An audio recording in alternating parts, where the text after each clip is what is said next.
It was really bound to happen. I'd made a promise a while ago now, that we'd go over Warhammer Plus. It's something that I've wanted to do, and even if it's a bit daunting because of the scale of the misstep here, I want to organize this into 4 parts while explaining the greater picture of how something could essentially fail this hard. I don't like to make the remark that it is a failure. To be clear, a lot of people have spent a lot of time working on this, both in terms of the technical aspect of launching the app and the streaming website, as well as working on the content that appears on board. Things such as Angels of Death, the Exodite, and soon Astartes all have a great deal of love and attention poured into them by people who are at one point fan animators. They are now employed by Games Workshop to bring these various visions to life. So if I'm praising these things, why am I not praising Warhammer Plus and describing it as a failure?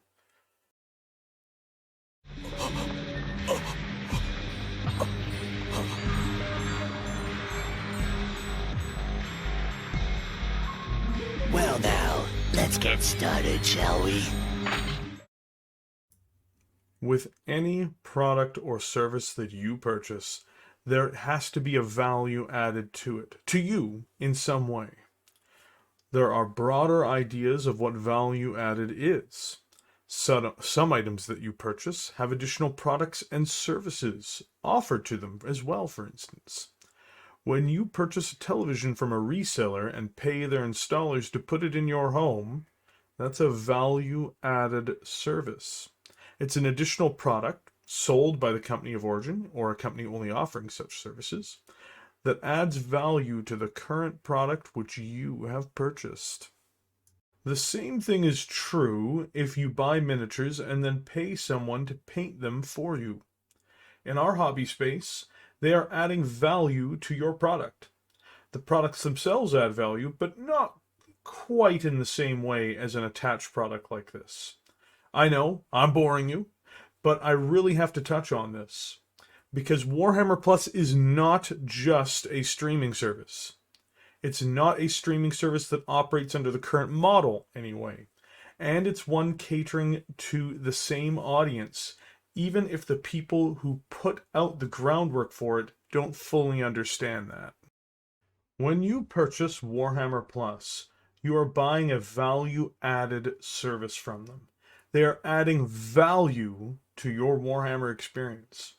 Whether your experience be wholly related to the lore, or to the miniatures and the painting, or related to the game, these are all elements of a streaming service trying to cater to a community that buys into Warhammer already. It is trying to add value to these players of Warhammer 40,000 and Age of Sigmar. So where is the problem? Why is this a quagmire or a conundrum? It's clearly doing this. Well, that's where things begin to go awry. Because Warhammer Plus is a paid-for service, and it's going to be competing against other services. Whether those services be independent, paid-for services and classes for painting, or even humble YouTube channels, such as examples like Pete the Wargamer or the Duncan Rhodes Painting Academy. Another good example, perhaps, is how Lore Masters has multiple other channels to compete with of varying qualities. A great sample of a competitive and free alternative is Luton, who has, so far, on average, produced more content, meaning he produces similar quantities at a high quality for free. His business model relies on community support, bypassing the need to paywall the majority of his content. This is even without touching on as well that there are numerous battle report channels available as competitors. From mini wargaming to play on tabletop. Even though they have their own paid for content, they are most definitely narrowed in on their focus and have experience to hand in this field and are offering more than a reasonable amount of free content from their platforms as well. What I am trying to say is that there is a lot of competition in this market for their own add-on features and services. And the value-added features which Games Workshop are offering, despite being a first-party platform, are in many ways lacking compared to what's on offer from myriad other sources, and those sources are often at better pricing. So, this means that its primary offering in comparison to all of their competitors is their animations, which have so far been slow to market and are an unknown quantity and are of mixed quality. Warhammer Plus is advertised to be more than just animations, but again, struggles to meet the bars of quality people expect. We'll be going over this in more detail in our following section as well, because it's extremely important to talk about.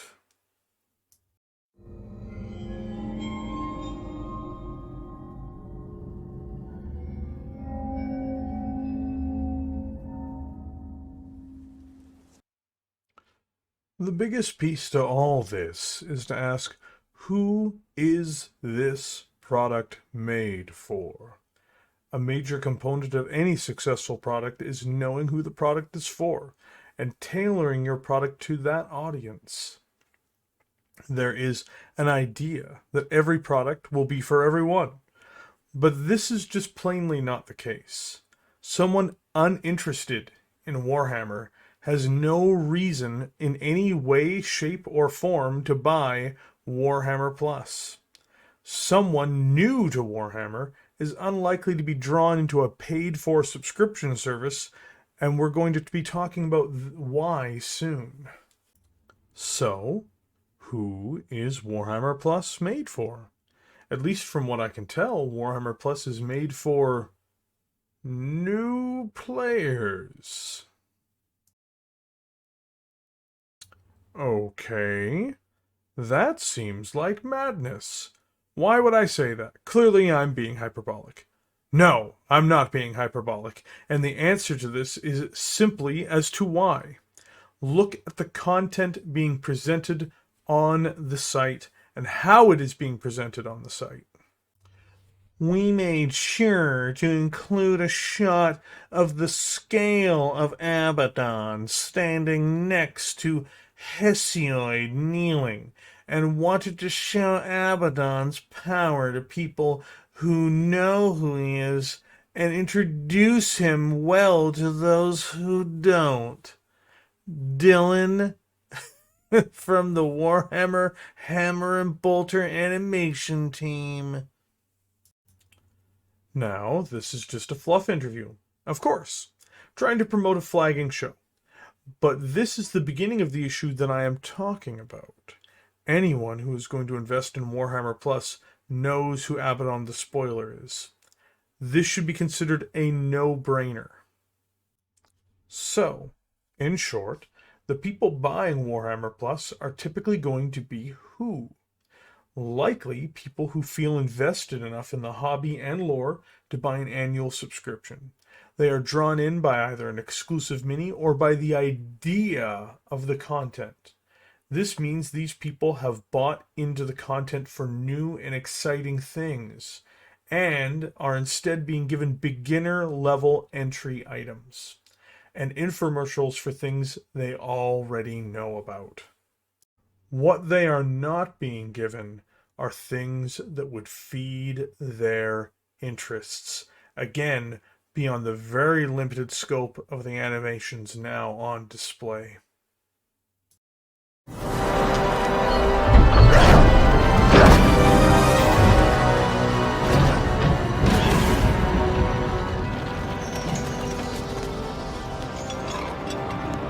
He moved with demonic speed, and then you appeared.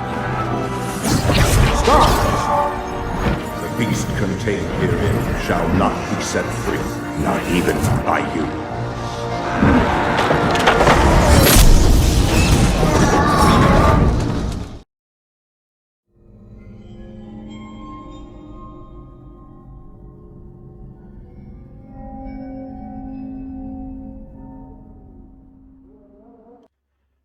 How can they be so naive about their audience? I don't even understand that, to be honest. If your audience are people who are veterans of the hobby, then you should be gearing the majority of your content towards them.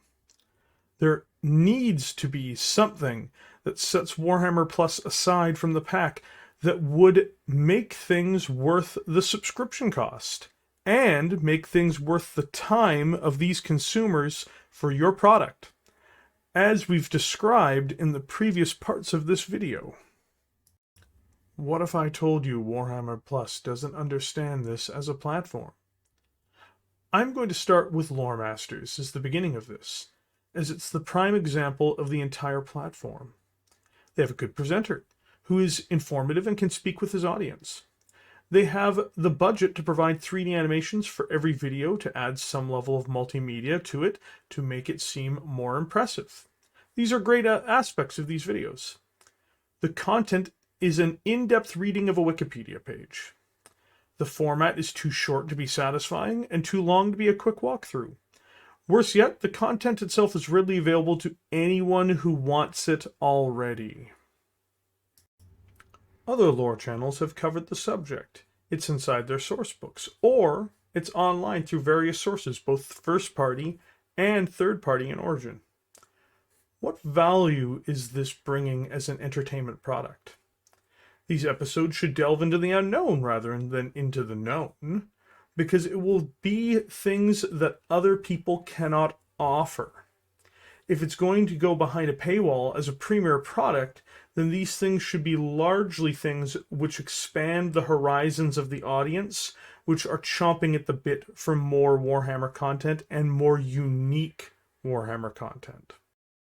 What did Lore Masters teach the audience about Abaddon the Despoiler that they didn't already know? Is this an episode for new users? What percentage of their audience are new users or don't know who this character is? The presentation does matter, but it's the content that leaves this behind. What Warhammer Fantasy or AOS player doesn't know who Teclis is? What Warhammer 40,000 player doesn't know who Ghazghkull Thraka is?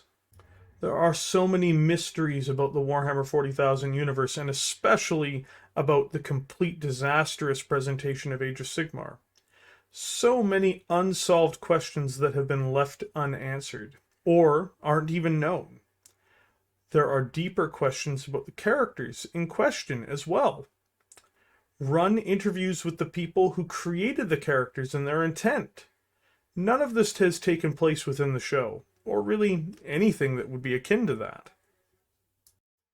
You will have to forgive me if I become somewhat animated on this point then, when I ask very calmly and concisely, what is this show?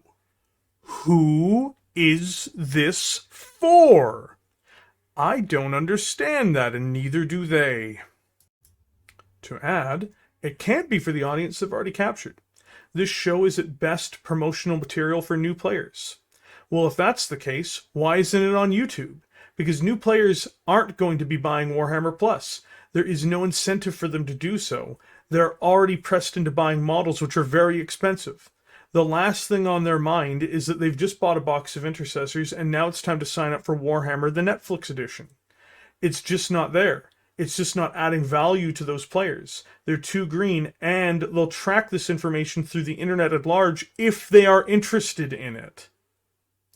And to further add, maybe if they posted this content for beginners on YouTube and made it very clear that they had a subscription service with more depth of information beyond, they might actually capture some people who want to join that channel and join on for that premium subscription cost. Worse yet, the same shadow of nonsense falls over Hammer and Bolter, which is essentially an animated infomercial for whichever army is being pushed at the time. Primitively animated and with plots out of the 1980s Transformers cartoon episodes, it's a ham-fisted way to shove through entertainment. Again, who's this for? Do Orc players really want to see their army being promoted, with Commissar Yark kicking the hell out of them? Do Eldari players really want to watch episodes of Space Marines destroying a craft world? Again, I'm going to have to ask, who is this for?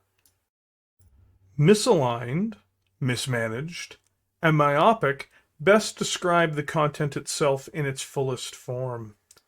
Lacking content overall is a problem as well. Could they not line up more interviews? The higher-end painting tutorials have gutted their normal promotional tutorials on YouTube as well. Who is promoting the product to general audiences? So in essence, they are putting all of their entry-level content behind a paywall, and that is the surest way to generate interest and profit. Wait. It's almost all their entry-level content, but behind a paywall, where the people who would want it or would benefit from it won't go. This is literally anti-marketing, and it's insane.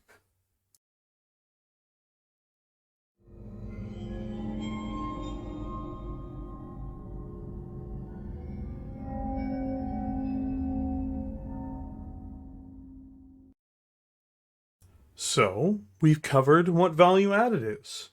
We've covered who the actual audience would be. We've covered how the content would, in a word, be pointless for their actual audience. So, what should have been done? Warhammer Plus is a platform starved for any content at all, let alone relevant content.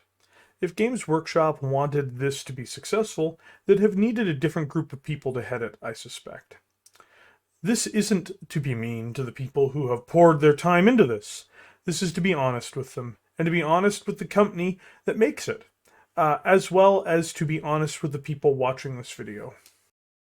Content should have been skewed towards, first and foremost, the audience most likely to show up. No, not the caricature of a Warhammer fan, but the real people. Lore videos using information that only Games Workshop would have, true clarity on the series of events that they wanted to cover would have been a great start. In-depth interviews with people like Jess Goodwin as they go into detail over designs for different factions and where the inspiration from the miniatures, art, and stories come from.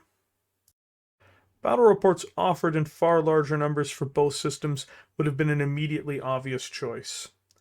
People who are consistently there with the right personality would be key, as people are drawn to battle reports on the personalities of those doing them, rather than just the pure crunch of the realities of the skill of the player. Bring in some game developers as guests or commentators, or as guest opponents. Bring in bigger names from outside. Do more than just a bird's eye view of the situation. And try to be more unique than just copying play on tabletop. More money should have been allocated for mainstream animations and to make sure more were ready to go at launch. Hammer and Bolter should have never been contracted. The actual format of these shows should also fit into a 30 to 60-minute range, rather than the shorter formats we've seen so far, further stressing the lack of content and budget being shown to people. Instead, the entirety of the project seems to be almost squandered. It is neither a proper value-added product or a streaming service. It has nothing to offer those who bought it, save some exclusive miniatures. Warhammer Plus. Do you hear me? You are nothing.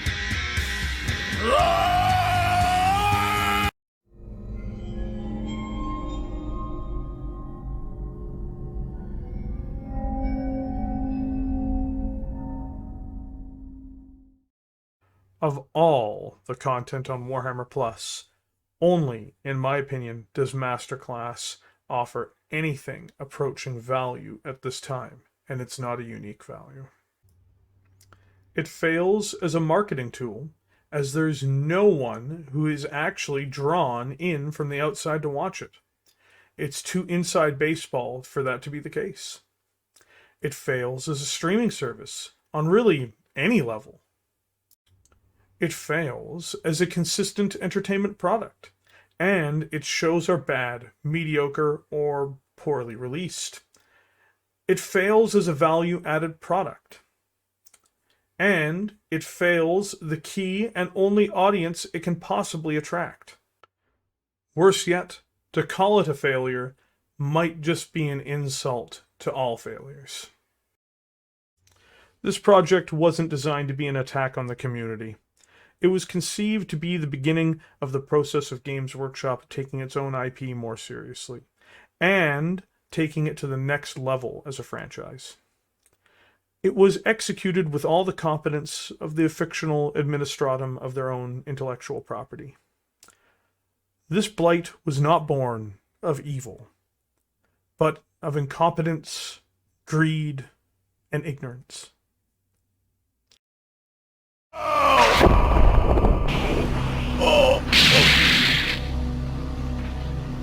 All too easy. I've been the Big Red Bear, and thank you for joining me today. If you enjoyed this content, please consider leaving a like on this video. It took a great deal of time to record it and to edit it, so I would appreciate your support. Also, if you enjoyed this content, please consider subscribing to the channel. In addition, we also do live streams on this channel every single day, and we would be happy to have you join us. With that, have yourselves a great day, and I look forward to hopefully seeing all of you in the future.